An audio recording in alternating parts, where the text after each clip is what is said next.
దేశంలో సువిశాల తీర ప్రాంతం ఉన్న ఏకైక జిల్లా శ్రీకాకుళం కావడంతో తీరాన్ని సురక్షితంగా కాపాడే బాధ్యత అందరిపై ఉందని శ్రీకాకుళం జిల్లా కలెక్టర్ స్వప్నిల్ దినకర్ పుణ్కర్ అన్నారు.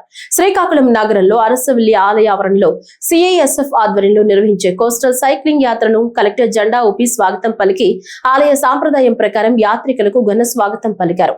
ఈ సందర్భంగా ఆయన మాట్లాడుతూ దేశ సమగ్రతను సమైక్యతను పరిరక్షించే ఉద్దేశంతో తీరాన్ని కాపాడే ప్రయత్నంలో భాగంగా ఈ యాత్ర చేపట్టడం ఎంతో ముదావహమన్నారు.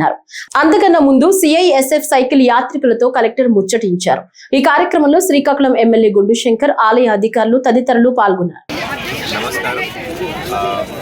శ్రీకాకుళం జిల్లాకి వందే మాతరం కోస్టల్ ఇది ఒక home ministry of home affairs ద్వారా ఒక కార్యక్రమంలో ఒక 65 మంది ఆల్ ఓవర్ ఇండియా నుంచి సైక్లిస్ట్ రావడం జరిగింది. ఈ సైకిల్ యాత్ర వెస్ట్ బెంగాల్ నుంచి స్టార్ట్ అయితే కోచిన్ వరకు దాదాపు ఒక 3300 కిలోమీటర్స్, దాదాపు ఒక 25 రోజు కోసం వరకు ఈ సైకిల్ యాత్ర ఉంటుంది. దీనికి మెయిన్ ఉద్దేశం ఒకటి ఆల్ ఇండియా యూనిటీ. ఇది కాకుండా మనకి కోస్టల్ సెక్యూరిటీ, సేఫ్టీ పైన అవగాహన పబ్లిక్ కలపడం, అలాగే ప్రతి ఏరియాలో వెళ్ళి అక్కడ ఉన్న ప్రాబ్లమ్స్ ఏదైనా ఉంటే అదే నోట్ చేసుకొని మినిస్ట్రీ ఆఫ్ హోమ్ అఫైర్స్ దృష్టికి వెళ్ళి మళ్ళీ తీసుకువెళ్ళడం జరుగుతుంది. మన శ్రీకాకుళంలో ఇది మొదటిసారి బార్వాలో అక్కడికి రావడం, రెండోది ఇక్కడ మన కళింగపట్నంలో నిన్న ఒక ఆనరబుల్ ఎమ్మెల్యే గారు అంటే గుండు శంకర్ గారు ఆధ్వర్యంలో ఒక భారీ ఎత్తున మంచి ప్రోగ్రాం పెట్టడం జరిగింది. దీనికి సొంతంగా డిఐజీ గారు కానీ లేకపోతే మన సిఎస్ఎఫ్ ఎస్పీ గారు కానీ కూడా రావడం, సీనియర్ ఎస్పీ గారు కూడా రావడం జరిగింది.